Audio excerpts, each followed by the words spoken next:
certainly after Caitlin Clark's snubbing from the Olympic team. And that really does feel like what it was at the end of the day, especially after we saw some of the very poor performances from people like Diana Taurasi that did make it on the Olympic final cut. And they damn near lost the gold medal in embarrassing fashion in that last game.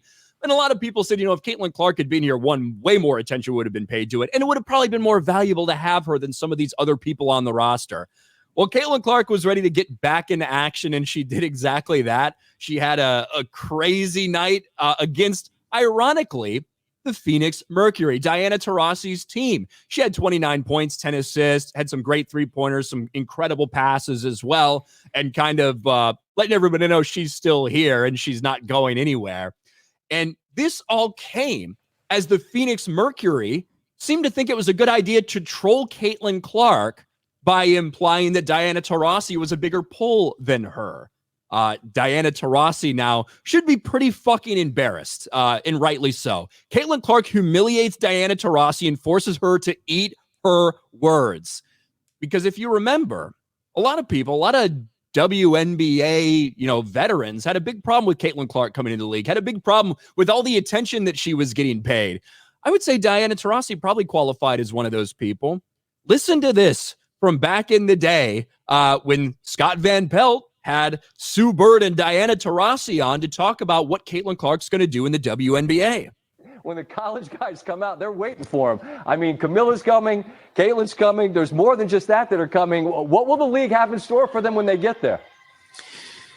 Look, SVP, reality is coming. Okay.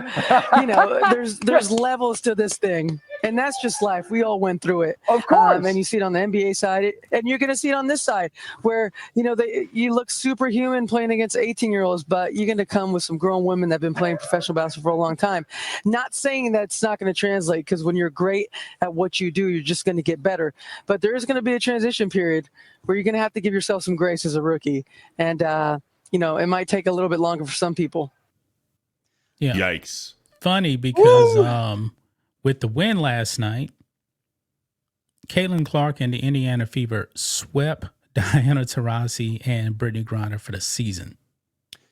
Not only did the Indiana Fever sweep them, but because the only other game they played against each other was Team USA versus the WNBA All-Stars, Diana Taurasi has now lost every single game that she played against Caitlin Clark this season, including the exhibition ones.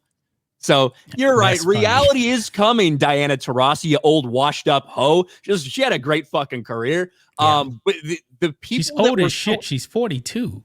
She is. But all the people that were like so actively rooting against Caitlin Clark, including WNBA veterans, despite the fact that she's elevated like the league and the game and the amount of people that are watching and all this stuff. And then she has come in and she's played incredibly well. I do think when it was all said and done, when you look at that roster, you look at some of the people that were added to that roster that absolutely delivered nothing to them. Caitlin Clark should have been on the Olympic roster. And they also had a lot more eyes tuning in. But this is just how it is. It's fucking embarrassing, though, for Diana Taurasi and the Phoenix Mercury, especially after trying to troll Caitlin Clark, to have her show up and stomp on them hard.